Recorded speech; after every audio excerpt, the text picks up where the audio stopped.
Bismillah, ya, assalamualaikum warahmatullahi wabarakatuh.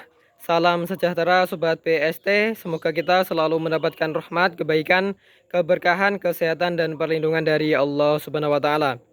Pada kesempatan kali ini, saya akan membahas mengenai penyebab gagalnya IB atau inseminasi buatan pada sapi.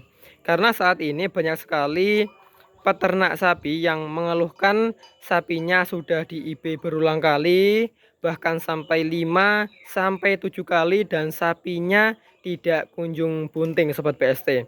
Dan tentunya hal tersebut disebabkan oleh berbagai faktor yang mana kita selaku peternak sapi, khususnya pelaku breeding sapi, perlu tahu agar kita bisa mendapatkan hasil yang maksimal dari kegiatan breeding sapi yang kita lakukan. Contohnya adalah untuk indukan sapi di depan saya ini Sobat BST. Jadi untuk indukan ini sudah di IB atau dikawinkan sebanyak kurang lebih 5 sampai 6 kali dan belum juga kunjung bunting.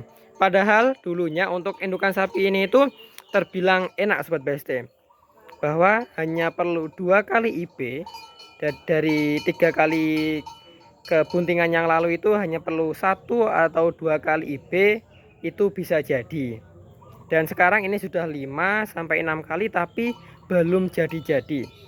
Dan mungkin dari Sobat BST ada yang mengalami, tentunya ada yang mengalami, dan bisa sharing pengalamannya di kolom komentar nantinya.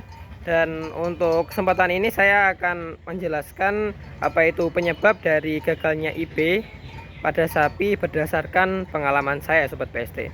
Jadi saya di sini hanya sebagai sharing pengalaman saja. Karena saya juga masih belajar, dan tentu adalah sebuah kehormatan dan terima kasih jika dari Sobat PST mau saling belajar dan sharing pengalaman dengan saya. Kalau untuk kasus sapi ini, seperti yang saya sampaikan tadi, sebenarnya dari kebuntingan yang lalu itu cukup gampang ya. Hanya 1-2 kali IB jadi. Tapi kenapa saat ini nggak jadi? Kalau menurut saya ini, kalau dari saya sendiri, faktor pertamanya adalah karena pedetanya Sobat BSD.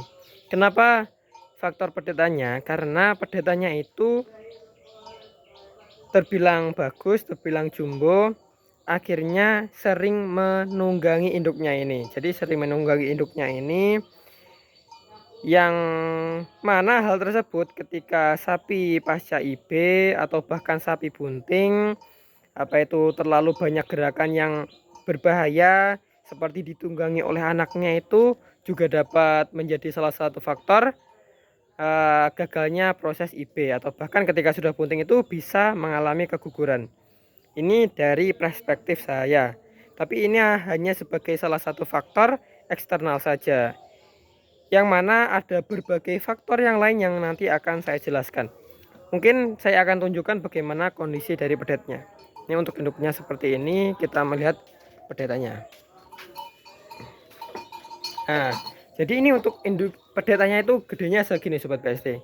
Ini pedetannya usia 8 bulan dan sekarang diikat atau dicencang.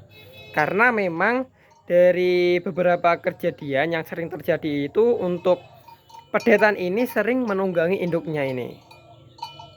Nah, selain itu bisa berdampak pada faktor IB atau bahkan induk sapi yang bunting, itu juga bisa menjadi faktor yang mencelakakan khususnya bagi induknya. Kenapa demikian? Misal ketika pedet ini menunggangi induknya dan induknya terpleset, itu juga dapat menyebabkan masalah serius pada induknya, bisa pincang dan lain sebagainya. Jadi seperti itu Sobat BST. Tapi tergantung pada kondisi kandang juga, kondisi sapinya bagaimana. Tapi kiranya kalau membahayakan, lebih baik diikat seperti ini agar proses IB itu juga bisa lebih maksimal. Nah, di lain itu saya akan menyebabkan apa itu faktor penyebab gagalnya IB dari faktor eksternal dan juga faktor internal.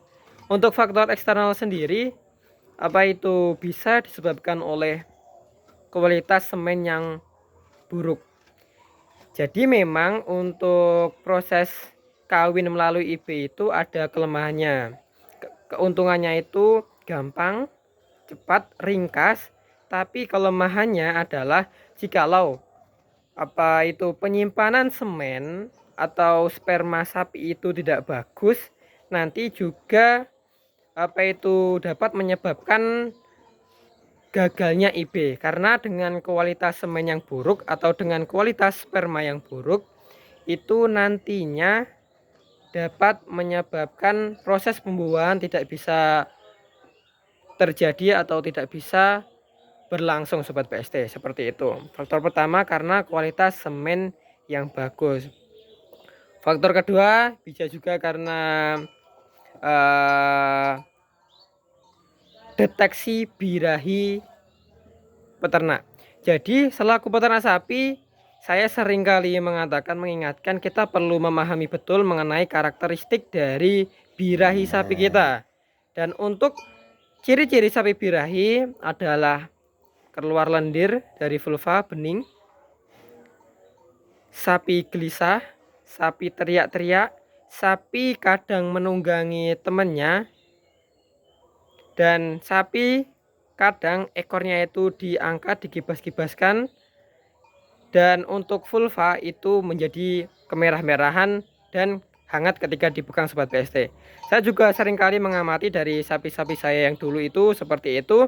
Tapi yang menjadi patokan utama sapi birahi adalah keluar lendir bening dari vulvanya. Untuk kasus sapi saya itu, untuk birahinya hanya keluar lendir bening saja Sobat PST. Jadi tidak teriak-teriak, tidak menunggangi teman dan lain sebagainya. Kalau untuk sapi ini lebih gampang Sobat PST. Karena di lain sisi sapi ini keluar lendir bening, sapi ini juga sering teriak-teriak, tidak seperti biasanya ketika birahi. Nah, jadi seperti itu deteksi birahi dan waktu yang tepat untuk melakukan IB atau kawin suntik. Waktu yang tepat untuk melakukan kawin suntik ini juga penting Sobat BST. Karena ketika kita terlalu cepat atau terlalu lambat itu juga bisa berdampak pada keberhasilan atau kegagalan proses IB. Jadi kita perlu amati, oh sapi saya ini kalau keluar lendir biasanya cuma satu kali, sedikit nggak banyak. Oh sapi saya ini ketika keluar lendir seringkali banyak dan bahkan sampai 1 atau 2 hari. Karena untuk sapi saya yang saya buat video di video-video ya saya yang lalu itu keluar lendirnya sampai 5 sampai 7 hari Sobat BST. Kalau sudah birahi panjang seperti itu ada indikasi atau kemungkinan ada masalah pada reproduksinya. Seperti itu. Nah, kita perlu amati, dan untuk waktu terbaik untuk melakukan IB adalah 18 sampai 19 jam pasca sapi menunjukkan tanda-tanda birahi. Dan untuk sapi-sapi di sini Sobat PST, setiap IB itu seringkali melakukan pengajaran. Pengajaran itu apa? Jadi misal sapi ini diketahui birahi pada pagi hari. Misal ketika membersihkan kandang pukul 7 diketahui bahwa sapinya birahi, seperti keluar lendir dan juga teriak-teriak, padahal pakannya juga bagus, masih banyak, tapi teriak-teriak itu kan menunjukkan bahwa sapi sedang birahi. Dan si pemilik itu dapat melakukan IB di sore hari. Nah, kalau untuk kasus sapi di sini, jadi misal pagi diketahui birahi, sore dilakukan IB, dan juga besok pagi atau besok siang itu dilakukan IB lagi. Itu sebagai sebuah langkah pengejaran agar IB-nya diharapkan bisa maksimal. Karena sekali lagi penting sekali mengetahui karakteristik birahi pada sapi. Nah, itu faktor eksternal yang dapat menjadi faktor gagalnya proses IB.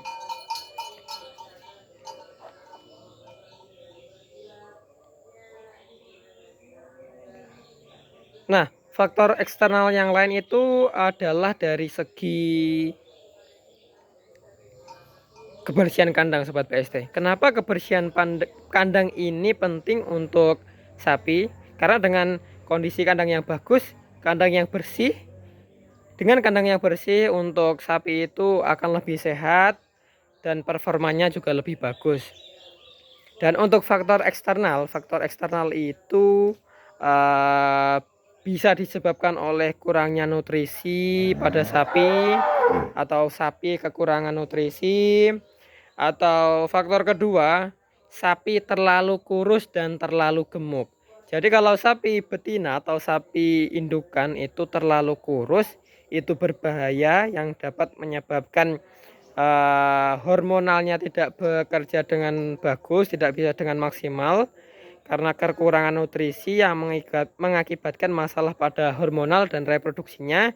Dan ketika sapi betina terlalu gemuk, itu juga bisa menjadi masalah yang serius, dapat menyebabkan kesulitan pada proses IB, bahkan sapi bisa mengalami kemajeran. Jadi harus di tengah-tengah, tidak terlalu kurus dan tidak terlalu gemuk. Kalau untuk sapi ini saya rasa pas sobat PST. Nah, itu faktor internalnya. Tadi saya menyebutkan ada kemungkinan kekurangan nutrisi, ada masalah hormonal, masalah reproduksi, ada juga karena sapi itu terlalu kurus dan terlalu gemuk. Jadi seperti itu. Dan saran saya, alangkah baiknya kita memberikan pakan yang berkualitas, pakan yang bervariasi, terutama tidak capek-capek saya mengingatkan untuk menggunakan mineral, karena mineral itu memang sangat penting, terlebih lagi untuk kesuburan sapi, dan itu yang sudah saya lakukan. Dan kenapa akhir-akhir ini saya tidak sering membuat video pada sapi-sapi saya sobat PST, karena sudah dijuali. Jadi sekarang di kandang hanya sisa 1 ekor. Apalagi baru terjadi wabah PMK dan kita perlu melakukan antisipasi, melakukan pencegahan dengan tidak pergi ke kandang-kandang sapi, karena di daerah saya cukup banyak kasus PMK yang terjadi, baik angka kematian juga angka sapi mengalami ambruk hingga akhirnya dijagalkan. Jadi seperti itu sobat PST, ada beberapa faktor yang harus kita ketahui agar proses IB kita bisa berhasil. Terima kasih, mungkin yang bisa saya sampaikan hanya itu saja untuk kali ini. Saya tunggu untuk apa itu, mungkin dari masukan, mungkin dari sharing pengalaman dari sobat PST semua. Terima kasih. Wassalamualaikum warahmatullahi wabarakatuh.